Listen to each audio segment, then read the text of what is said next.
Joining us once again is author, journalist, and co-founder, I believe, of the Gray Zone Project, Max Blumenthal. There are a couple topics I really want to talk with Max about, starting with Venezuela. First of all, welcome back to the program, Always Max. good to be here. Secondly, did I introduce you correctly, co-founder of the Gray Zone Project? Yeah, I often get introduced as Greystone Project. Some people think it's a hair club for men, but it's an investigative newsletter that's at grayzoneproject.com, and you did a great job. And I also co-host a podcast called Moderate Rebels, which anyone can find on SoundCloud, iTunes, wherever else. We have an episode coming out about Venezuela with our friend Alina Piva in Caracas, so look for that. Great. Okay. Thanks. And Moderate Rebels, so you're kind of in the shake 'em up Howard Schultz space, right? I mean, you're like... We're moderate. Yes. We're going to change the name of our show to Rebel Billionaires. Yeah, I like it. I like it because, you know, we've got to overthrow the conventional wisdom. Yeah. We got to jump out of a Virgin Airlines plane with Richard Branson and parachute onto our private island and land on a jet ski and then have a splash fight with Obama. And that'll get people's attention so we can talk about why we have to cut Social Security. Well, while they're cutting Social Security, we'll be doing that and playing the Ramones with Beto. All right. Well, let's get to Venezuela. You guys at the Gray Zone Project, which is not the Greystone Project. My hair is not naturally gray, by the way. It's dark brown, but I heard you dyed it silver or gray so people will respect your authority more and defer to you. Yes, precisely. So far, it's an abject failure. What I really want to talk to you about a couple things, one of which is, as I mentioned in the introduction, Venezuela. You guys have been doing a great job covering that story. And, I'm going to start out by saying, I think I've thought over the years, time and again, that I am sufficiently cynical, that I have adapted myself to the times by developing the proper cynical exoskeleton that allows me to go with whatever happens politically. But I have to say there were cracks in my chitinous armor when I saw how many Democrats are just falling in line with Trump and the Republicans, as they have time and time again whenever there's talk about an unjust, unwise, and violent military intervention in the world. They're lining up as if it was 1959, as far as I can tell, to support a military intervention in Venezuela. So I've really appreciated your coverage of this, and I guess I would say overall thoughts to start out about what's going on there, what might be going on. Yeah. I was on Capitol Hill yesterday. I was in the House Rayburn building with a camera, and hopefully by the time this episode is up, that video will be up. Just intercepting any lawmaker I could and asking them about Venezuelans, asking them, is it a coup? Is the U.S. meddling there? And the reactions were really telling because first of all, what you would get is complete and total ignorance. There was apparently a briefing yesterday, and so some of them would say, well, I didn't go to the briefing, so I don't want to speak from a position of ignorance. But I think if you went to the briefing, you would probably be stupider than you would be coming out, because it was, I don't know who was leading it, but it would be like one of these kind of right-wing think tank people who are connected to the right wing in Latin America, someone like Roger Noriega basically telling you how you got to be on board with the program. It's amazing. It was a briefing. It's like marching orders for regime change. And then you would get total bipartisan support for the narrative that the Trump administration and the, Elliott Abrams death squad right are putting out, which is that, there's this wonderful democratic leader who's ready to take over and save Venezuela and promote freedom and save it from this evil dictator. No understanding or discussion of the consequences of doing that or how half-baked this whole scheme is. So, it ended with me having a pretty, I would say, pretty testy argument with Rosa DeLauro, who is considered very progressive Democrat from Connecticut in a safe blue district who has cool hair. She, people love her. They like, it's kind of like, she's like the mini, like RBG, like people respect her as just like this progressive icon. And she's just fully on board with sanctions. And she was like, people are starving there. And I said, so you support sanctions? And she said, yeah, we got to teach them a lesson. I'm like, this is the thinking that prevails even among the most progressive figures, except for 5 people.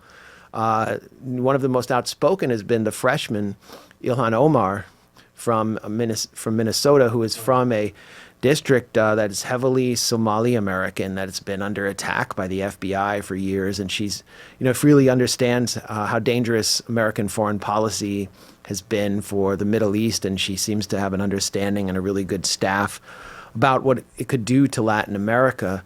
And she's been under massive attack for standing up on this. There are 4 others. Tulsi Gabbard has been one of the best on just kind of bluntly opposing regime change.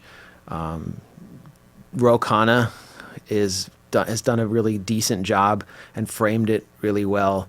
I mean, he's sort of not been as both sidesy as Bernie Sanders.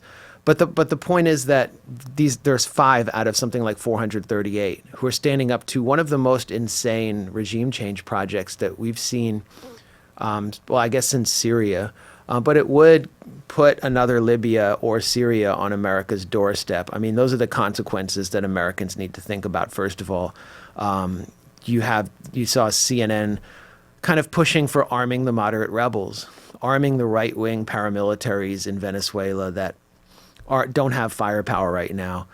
Kind of what we saw take place in Colombia, though. And if this took place, there would be hundreds of thousands killed. You've seen an outflow of refugees from Venezuela.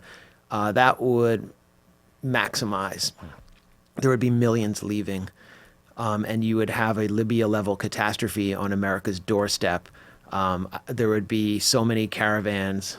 There would be like, it would be like, just Woodstocks of caravans. It would be like following every like Grateful Dead tour, like combined into one, except with like desperate war refugees that the U.S. created. And then, you have to like look at the situation in Venezuela right now. The opposition that has been chosen for this situation is not popular in Venezuela. They come from a party called Popular Will. I did an investigation with Dan Cohen, and I really owe him, most of the credit for doing the hard research to unpack who Juan Guaido really is. And what we found was exactly what we expected, which is that he was trained in this fake democracy regime change laboratory by US-backed groups going back to 2007, where trainers from Belgrade, who the CIA and National Endowment for Democracy themselves had trained starting in 1998 to overthrow Milosevic, were brought in to train these student cells in Venezuela to start destabilizing the country. And Dan found these Stratfor documents. Stratfor is like the private CIA, who were overseeing these training sessions. And one document said, when you start to see 4 universities in Venezuela simultaneously rise up, then you will know that the real work has begun. So it's essentially astroturfing democracy in opposition to a socialist experiment in the country with the largest oil reserves in the world. And that student cadre featured Juan Guaido as a lower level figure, along with Leopoldo Lopez, who is like this aristocratic character who is supposed to be the face of the US-backed opposition. They got involved in some heinous plots. They were always around the edges of assassination plots with figures like Maria Corina Machado, who is Marco Rubio's main asset in Venezuela, who's just a complete fanatic. Plots to carry out protracted violence in the streets in order to destabilize the country. They successfully laid siege to Caracas in 2016, and it was always Lopez with Guaido by his side, commanding these so-called students who were really from the private universities, from the wealthier sectors, along with these, mercenary militia type characters. And that what they would do is called gorimbas. They'd shut down entire areas, blockade those areas off, and start violently confronting the police. They would do a tactic called guayas, which would be wrapping barbed wire across highways to shut down the highways. And people were actually decapitated by the Guayas. And there's video of Guaido involved in these demonstrations, like actually wearing a helmet and a gas mask and tearing up the city. And he all along was not only funded by, the private bank accounts, which are all outside from these wealthy oligarchs, but with the U.S. behind them. The U.S. has spent at least $50 million on these fake democracy training programs. So you just have to imagine. I mean, we constantly hear about Maduro, like even from people who are like the social democrats, they'll be like, Maduro's a horrible guy, but we must oppose regime change. But they never talk about the internal component of having this highly trained cadre in the country backed by a foreign power who are every few years able to lay siege to the country and mobilize their constituent base, who are the shock troops of the oligarchy, to just tear the country to shreds and ruin the economy from within. Just imagine if Russia was doing that in the U.S. Mm-hmm. I mean, imagine if Vladimir Putin was personally directing a program to fund, the poor in the U.S. or university students to learn how to shut down highways, learn how to actually physically destabilize cities, pumping media into the country. I mean, they always talk about RT. But I mean, compare that to the kind of stuff that's coming out across Latin America and Venezuela. And then, it all culminates with after the U.S. arrests these figures for treachery, for actually being connected to violence that killed people, for You leading. mean after Venezuela? No. I'm saying imagine the American situation. Okay, imagine sure, that yeah. Putin's shock troops lead marches on the Attorney General's office, as Leopoldo Lopez and Guaido did in 2014, that wind up with people trying to burn the Attorney General's office down. Now imagine Russia's funding a group in the U.S. that does that in the U.S., and those leaders get arrested and they're put under house arrest or whatever. I think the U.S. would do a whole lot worse to them than that. And then it all culminates with Vladimir Putin declaring, after Canada and Mexico become Russia-aligned countries, Nancy Pelosi, the president of the United States, the legitimate, I mean, it wouldn't be Pelosi, but a Russian puppet as the president of the United States. That's actually the situation in Venezuela, with the U.S. doing all that through Guaido. So this is a program that's taken place actually over 2 decades, but it really came into force in 2007. And this is the culmination, but it also represents the nadir, the low point for the opposition. Because if you talk to Venezuelans, including people who oppose Maduro, most of them oppose war. Most of them oppose sanctions. Most of them favor negotiations and some kind of talks, like the kind offered by Mexico and Uruguay. They don't want their country to become Libya, whether they like Maduro or not. And those are the people who are not represented by Guaido, whose own group has very little support, even within the opposition. Luis Vicente Leon, who is the head of data analysis, which is Venezuela's it's like their version of Pew polling, said that less than 20% of Venezuelans support this because they don't want war.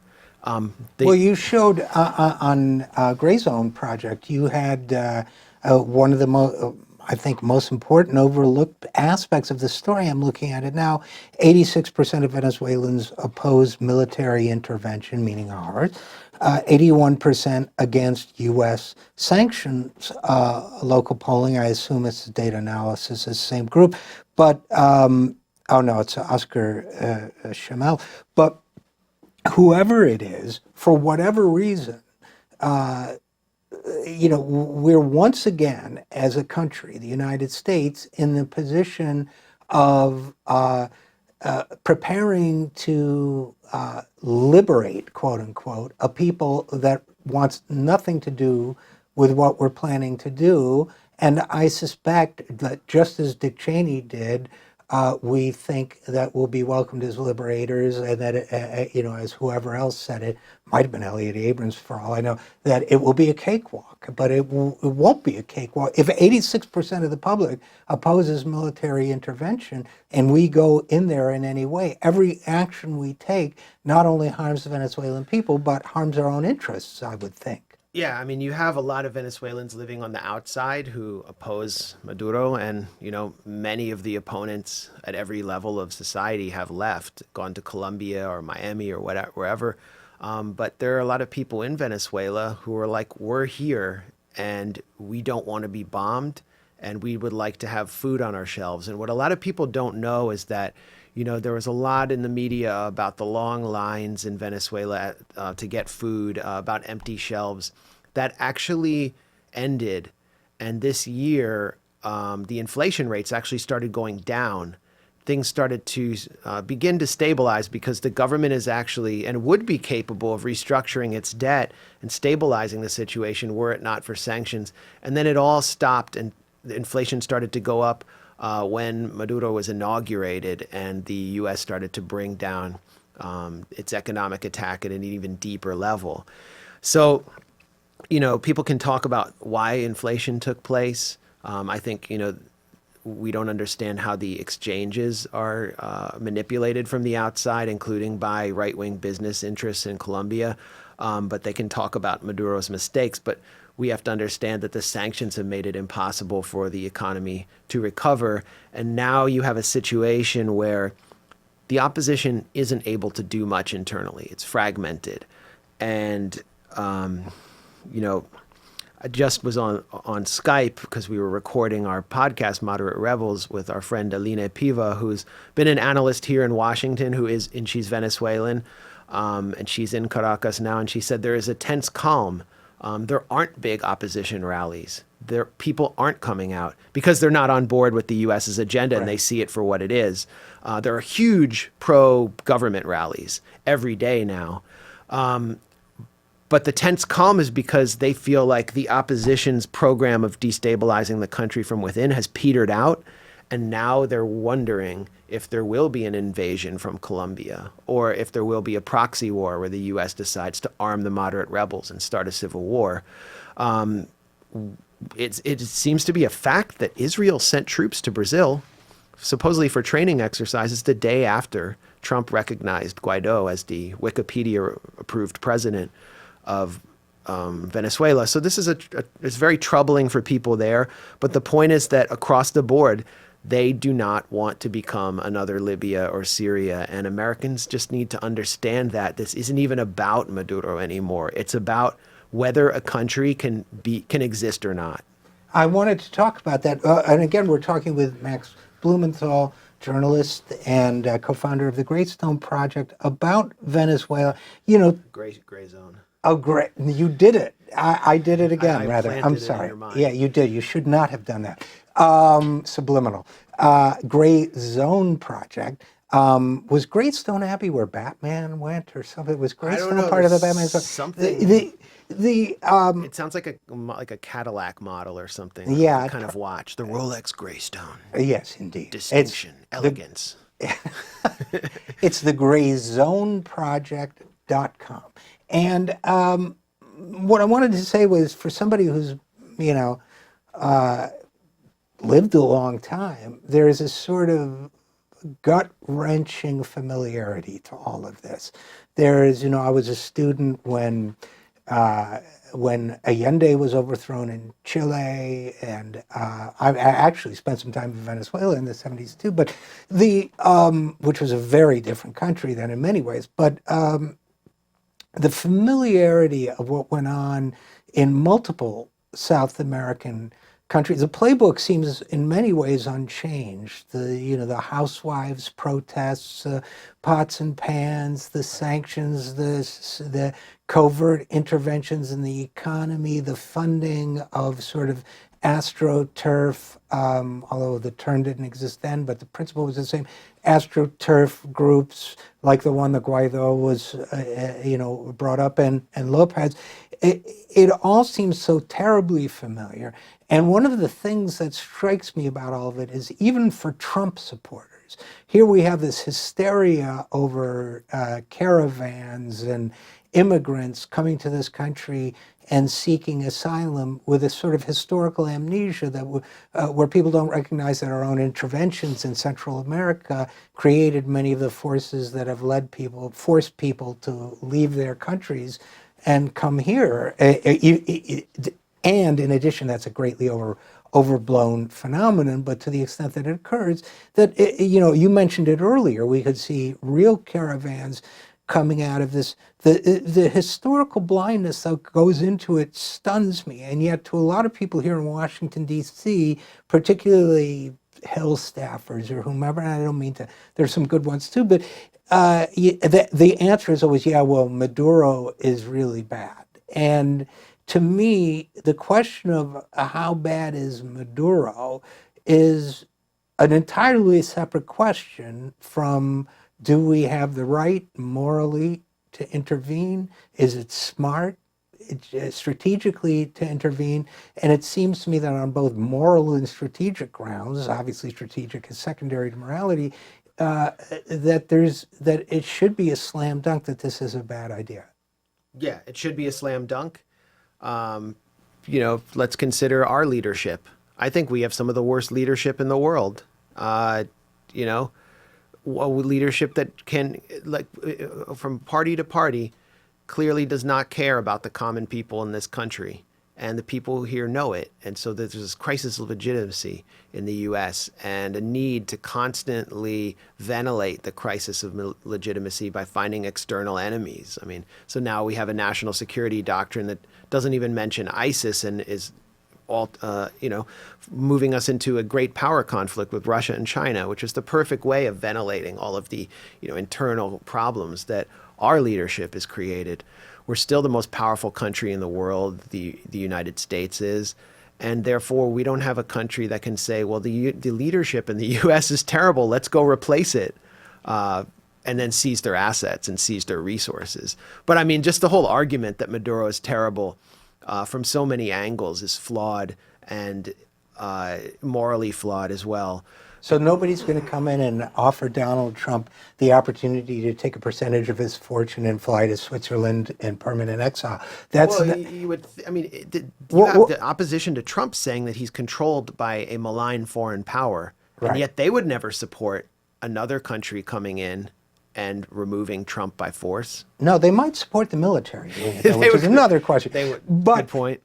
But there was an important point I wanted to make here that is entirely slipped my mind. So let's keep going. I know what it was. That in terms of the legitimacy question, legitimacy. I mean, I honestly haven't looked closely. I think there were some questions about the last election. Yeah, let's talk about that. But, and I do want to talk about that, but I want to preface it by saying that international observers have found consistently for some time now that American elections are seriously problematic. There's problems with, and we know this for a fact, problems with voter suppression. Let's not forget the overt corruption of the political process created by unlimited campaign financing and contributions. There are also problems of polls being excessively long lines at the polls in African American areas. Racist voter suppression. Racist voter suppression, caging. So international observers have consistently found American elections to be highly flawed. The Carter Center has said that they're so flawed that they won't observe elections here. And yet the Carter Center has previously said that Venezuela's elections are the cleanest and best in the world. And that holds true as well for the most recent election there in Venezuela? The Carter Center pulled out in 2016. I don't know if that was because of funding shortfall to focus its activities in other areas. So there were no Carter Center observers. But the reason that the U.S. says that the elections were illegitimate is because the opposition parties that the U.S. has more tentacles in than a tab on Kurt Eichenwald's browser is because they boycotted. They boycotted at the U.S.'s behest in order to delegitimize the electoral and democratic process. And so turnout was 46%, whereas it had been 80% in elections where the opposition had participated. The whole point is to delegitimize the institutions of Venezuela in order to say that something unfair took place. Maduro was easily reelected because his opponents didn't. But let me make one more point. There was a opposition figure who's very well respected in opposition circles, Henry Falcon, who did run, and the U.S. threatened to sanction him and threatened him because he ran. The U.S. didn't want anyone to run in a legitimate democratic election. So I look at this is completely bogus, this argument that Maduro is not a legitimate democratically elected figure, that he's a dictator. And then beyond that, his approval rating is higher than almost every other Latin American leader, and it is about the same as Emmanuel Macron's. Meanwhile, Juan Guaido had not been heard of by 4 out of 5 Venezuelans before he was recognized by Wikipedia and Donald Trump as the president of Venezuela on January 23rd.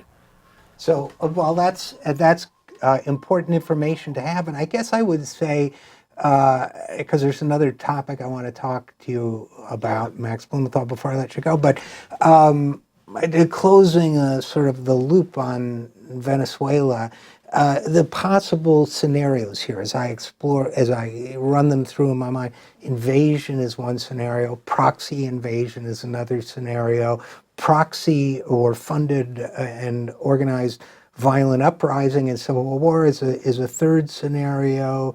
Sanctions could be a fourth scenario, or combined with any of the first three, I guess. What are the likely, all of which are horrific for the Venezuelan people. So what are the likely, in your mind, scenarios we're looking at here? Those are scenarios that are all possible. There are also scenarios that could be positive. I mean, the situation could be static and the U.S. could be stymied. The U.S. was stymied in Syria as a result of the intervention that took place at the invitation of the Syrian government, of the Russian military, Hezbollah, and Iran. And that coalition basically trumped the shock troops of the U.S. and its Gulf allies and Turkey. And now the country is returning to some form of stability, and refugees are able to come back at some level.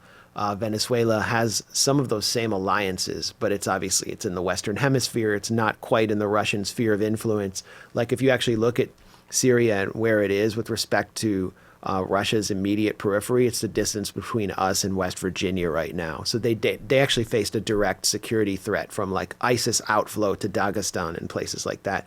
However, Russia had landed, long-range bombers in Venezuela as a signal to the U.S. right before this regime change plot took form, and they obviously knew it was going to take place. Yesterday, Putin pledged full support for Maduro, and Russia has been standing up at the UN Security Council for Venezuela, along with China, which has typically been much more muted in the past about these situations. China isn't as loud on the international stage, but under Xi, they're starting to make their presence felt and to support a kind of multipolar international reality that's taking form. And so it is possible that the U.S. could be stymied. China has $70 billion of assets in Venezuelan oil, and Russia has $17 billion. But there's also the fear of another sovereign country being toppled. And so if that takes place, well, a lot of things could change. There could be elections in Latin America where some of the right-wing leaders from the Lima group, which are basically a U.S.-controlled bloc, start to fall. There could be elections in the United States where Donald Trump loses and somebody comes in who is not as well connected to the right-wing, Cuban exile Miami lobby and Marco Rubio as Donald Trump. And they start to relieve sanctions on Venezuela. Anything's possible. So it's a question of time. But what I can tell you is that inside Venezuela, the opposition protests are tiny, the pro-government protests are large, and most of the population is against kind of destabilizing regime change plot. But we've done it before without regard for the consequences. Yep, that is sadly true. So, okay, before I let you go, what is the Integrity Initiative? Well, this would take another hour to describe, but we've been talking about astroturfing and so on, and I think if you're watching this, it's worth Googling the Integrity Initiative or DuckDuckGoing the Integrity Initiative and seeing who's covering it and who's not, because I think it's one of the most explosive media scandals of 2018 and this year. In November, hackers exposed the internal communications of a previously obscure think tank in the UK called the Institute for Statecraft, and it revealed an initiative, the Integrity Initiative, which created clusters in NATO member states all across Europe of journalists and political figures, even elected figures, and pundits and self-styled disinformation experts who would go to these different briefings and talk about how to amp up anti-Russian hysteria, and also would coordinate campaigns surreptitiously against elected officials, political figures, and even other journalists, and even peace activists, environmental activists across the West, to destroy them because they were not on board with the new Cold War that the Integrity Initiative aimed to propel. And the Integrity Initiative was controlled entirely by reservists in the British military intelligence apparatus and British military figures, and was funded by the Tory-controlled British Foreign Ministry. And the most explosive part of this is that this group had been running attacks on Jeremy Corbyn, who's the leader of the Labour Party, while being covertly funded by the British state. This really tells us that a coup was taking place, at least an information war was being run covertly by the Tories through these military intelligence figures and their little journalistic cadre, including some major journalists. And, you know, I've written about what it is. I worked with a journalist, Mohammed El Mazi, who actually found the Integrity Initiative's secret location in London because it had had a fake location in Scotland, which was actually an abandoned mill.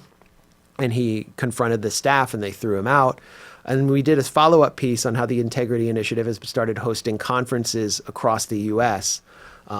In order to build on what the pre-established Russia hysteria that, you know, you can just watch Rachel Maddow yesterday warning that Russia will exploit the polar vortex to just tank our energy system, but our electrical grid. So it's already here. But the point of this for me, and what's significant about it for me, is it shows how below the board, below the radar, supposedly independent journalists from places like The Guardian and elsewhere, the Times of London, and even like supposedly independent bloggers, figures from think tanks in Washington, have been working hand in glove directly with the military intelligence apparatus to destroy and discredit and controversialize the few opponents who are out there in public. And, you know, having been one of those opponents working in the journalistic media field, I've always felt like when I'm targeted, that it's an operation. It's not just something spontaneous. And as the primary starts to kick off, I'm noticing this start to take place against Bernie Sanders when you start to see these videos rolled out in obviously non-organic fashion on accounts that I've never heard of before, showing him singing "This Land Is Your Land" in the Soviet Union in 1988. Seems like now that the Russiagate narrative is baked in, they're going to throw it at Bernie the way that they've done against Jeremy Corbyn. Well, and that's one of the reasons why I brought it up, was because A, I think it's an extremely important story. B, you know, I don't throw the F word around loosely, but using the apparatus of state to attack your political opponents is a component of fascism. And the Tory party doing that was a shocking step across the line.